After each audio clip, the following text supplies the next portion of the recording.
La révolution va arriver plus vite que prévu au Real Madrid avec le mercato d'été 2023 qui est déjà très agité au Real dans le sens des départs. Benzema, Hazard, Mariano, Asensio et d'autres joueurs risquent de suivre comme les Nacho, comme Ceballos, Odriozola, Vallejo, peut-être Ferland Mendy et d'autres joueurs. Kroos, Modric, normalement les deux devraient rester pour un an de plus. On n'est pas à l'abri encore d'une surprise de l'un des deux ou des deux. Mais s'il y en a un des deux qui doit partir, je pense que ce serait plutôt Toni Kroos par rapport à sa volonté dont il avait déjà notamment parlé en interview, qui s'approchait plus de sa fin en tout cas qu'autre chose. Mais je pense que les deux vont rester jusqu'à 2024. Ceballos peut-être rester encore un an de plus à voir. Et après les autres, je pense qu'ils devraient quasiment tous partir. Mais globalement, le fait que surtout Benzema s'en aille, un peu contre toute attente, sachant que Pérez et le Real avaient prévu de garder Benzema tout comme Kroos, Modric jusqu'à 2024, prépare ensuite la transition avec l'arrivée d'un Haaland, d'un Mbappé, du moins d'un gros poids lourd en attaque pour remplacer Benzema et accompagner les autres jeunes aussi.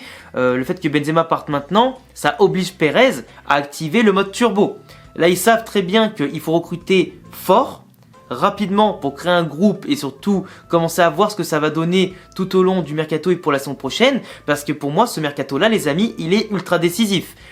Ces dernières saisons, les mercatos qu'on a fait, c'était des petites retouches, c'était des jeunes ou des fois, à l'instar de Rudiger ou Alaba, des joueurs d'expérience qui étaient de vraies opportunités de mercato pour renforcer l'effectif. Ça nous a énormément réussi parce qu'on a remporté quand même beaucoup de titres. Là, tu perds quand même beaucoup de joueurs entre les fins de contrat, les indésirables et tout ça. Et on a vu cette année qu'on manquait de profondeur de banc pour faire tourner. On a perdu la Liga parce qu'on était trop fatigués, c'était toujours les mêmes qui jouaient. Ceux qui jouaient en tant que remplaçants n'étaient pas du tout décisifs ou intéressants pour la plupart. Et beaucoup de poids morts aussi qui empêchaient la concurrence de en tout cas pousser le groupe vers le haut. Parce qu'Ancelotti considérait comme mort beaucoup de joueurs dans son effectif et forcément ça pesait un peu sur le moral de certains qui venaient peut-être un peu envenimer le groupe, tout ça. Ça peut arriver très vite. Donc cette année, tu vois, le fait que tu perdes tous les poids morts et d'autres joueurs et tout ça, le Real Madrid doit se reconstruire un effectif. On sait que entre celui qui va arriver cette année et celui qu'on a eu en tout cas cette saison, ça va être le jour et la nuit.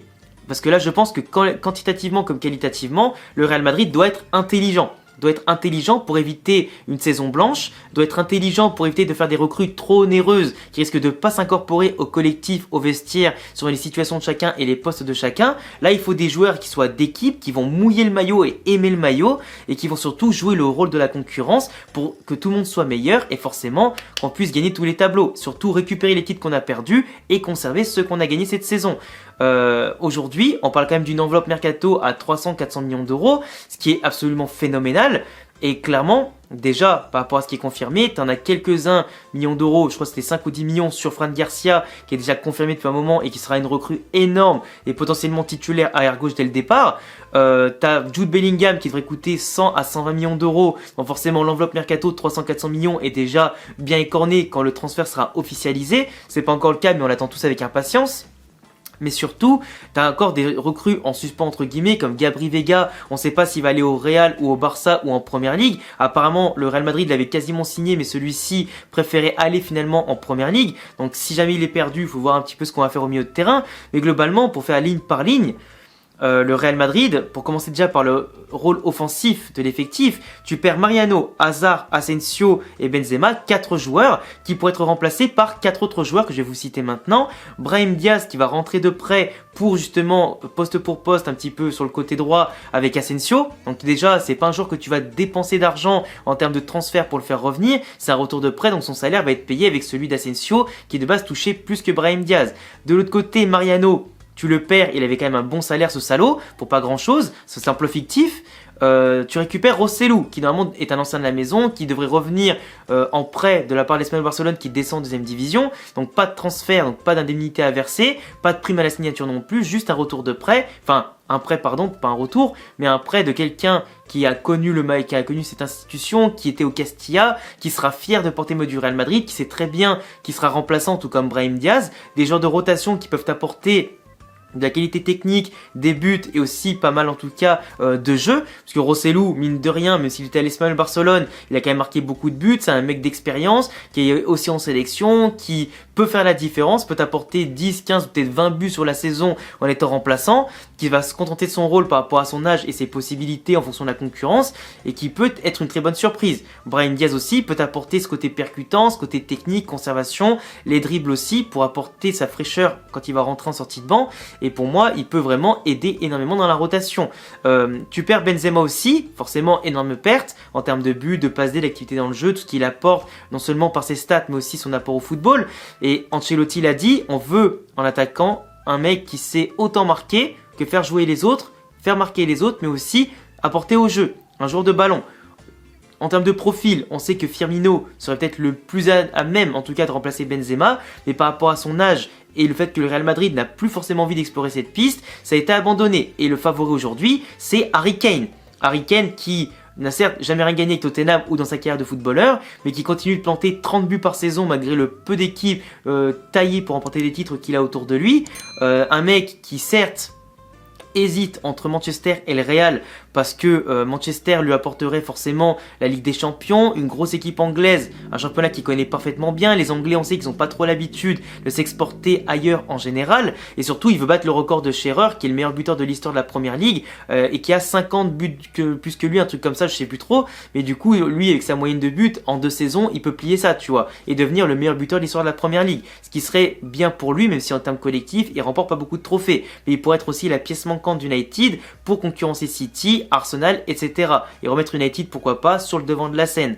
Mais en tout cas, s'il venait à venir au Real Madrid, tout comme Jude Bellingham, il coûterait entre 100 et 120 millions d'euros.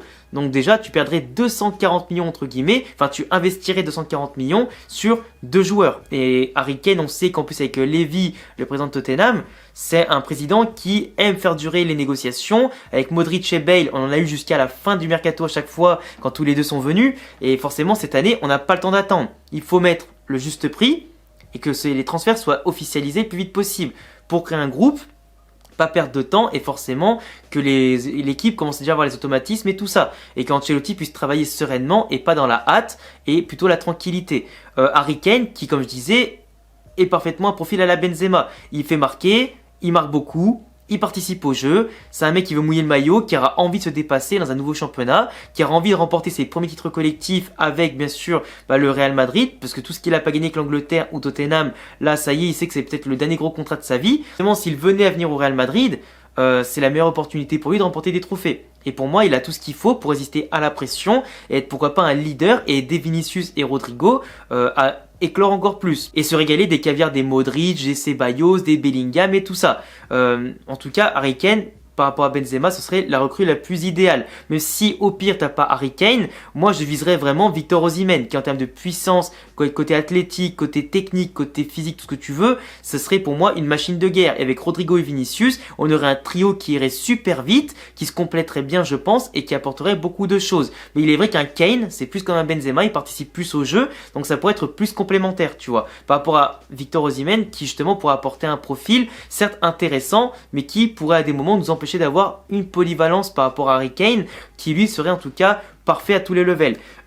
Sinon, on pense qu'aussi le Real Madrid, par rapport à Hazard qui est parti, le remplacerait par Kai Havertz. Kai Havertz qui coûterait entre 50 et 60 millions d'euros, bonus compris ou pas, ça on ne sait pas encore. Et en tout cas, l'affaire pourrait être pliée cette semaine par rapport à l'intérêt de Chelsea de dégraisser un maximum et le Real de recruter rapidement et efficacement. Beaucoup de joueurs, ou du moins de supporters, disent que Kai Havertz serait pas forcément une bonne recrue. Moi, je suis pas du tout d'accord avec vous parce que pour moi, il est jeune. Il s'instaurait dans une stratégie à long terme par rapport à Kane qui serait plutôt à court, moyen terme sur 3 ans, je pense, grand maximum, avant d'aller tenter les Mbappé, les Haaland, tout ça. Mais en tout cas, Havertz, à son âge, à son niveau de polyvalence en termes de positionnement, même s'il est vrai que lui, c'est plutôt dans un 4-2-3-1 ou un 4-4-2 losange qu'on aimerait le voir évoluer et pas dans un 4-3-3 à plat, où il serait un peu moins à l'aise. Mais sa polyvalence, que ce soit en sortie de banc ou titulaire, sachant qu'il a déjà remporté des titres intéressants avec Chelsea, comme la Ligue des Champions, tout ça, pour moi, c'est un joueur qui peut encore exploser, qui peut apporter beaucoup et qui en tout cas aussi est un taulier avec l'équipe d'Allemagne et qui peut être vraiment intéressant dans une cadre de stratégie à moyen long terme. Et Kai Havertz, que ce soit lui, Brahim Diaz, Rossellou et Kane, si tu prends ces 4 là pour remplacer les 4 qui partent, franchement frérot, je pense qu'on perd pas beaucoup au change. On aurait vraiment un effectif ambitieux et bien construit de manière intelligente, qui apporte de la polyvalence, de la qualité, quantité, de la concurrence, tout ce que tu veux. Et pour moi, c'est absolument parfait. De l'autre côté, milieu de terrain, donc Jude Bellingham, ok. Suivant les départs et les montées qu'il peut y avoir du Castilla ou quoi, on parlait de Gabri Vega, mais comme je disais, il peut sûrement aller en première ligue par rapport à la Liga. C'est apparemment son choix qui est préférentiel. Mais t'as déjà Camavinga, Valverde, Tchouaméni, Ceballos qui peut rester, les jeunes du Castilla qui peut monter avec Bellingham, Kroos, Modric, tu vois, t'as déjà largement ce qu'il faut entre guillemets au milieu de terrain, que ce soit maintenant ou plus tard, t'as ce qu'il faut. Et suivant les compositions, je te dis que tu peux mettre même Brahim Diaz, Kai Havertz au milieu de terrain. Enfin voilà, on aura quand même largement ce qu'il faut. Donc le milieu de terrain par rapport à l'attaque, c'est pas forcément le truc le plus prioritaire.